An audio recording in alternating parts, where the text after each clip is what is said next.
એક ઉખાણું પૂછું ને? બરાબર, સરસ. તો તમારા માટે એક સરસ મજાનું ઉખાણું છે. આપણે બધા પૃથ્વીવાસી છીએ અને આપણે બધા પૃથ્વી ઉપર રહીએ છીએ. અને પૃથ્વી ઉપર રહીએ તો એક પૃથ્વી ઉપર જ એક સરસ મજાનું ઉખાણું છે. સૂર્યએ પૃથ્વી ઉપર હજુ સુધી શું નથી જોયું? ચાંદો. ખોટો જવાબ છે. સૂર્ય છે ને, સૂર્ય ભગવાન છે. સૂર્યએ પૃથ્વી ઉપર હજુ સુધી શું નથી જોયું? ભગવાન. ભગવાન. સૂર્ય પોતે ભગવાન છે. ચાંદો. ચાંદો.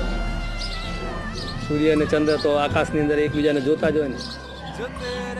તારો. વિચારો, સૂર્યએ પૃથ્વી ઉપર હજુ સુધી શું નથી જોયું? શું એવું શું છે જે એણે જોયું નથી એમ?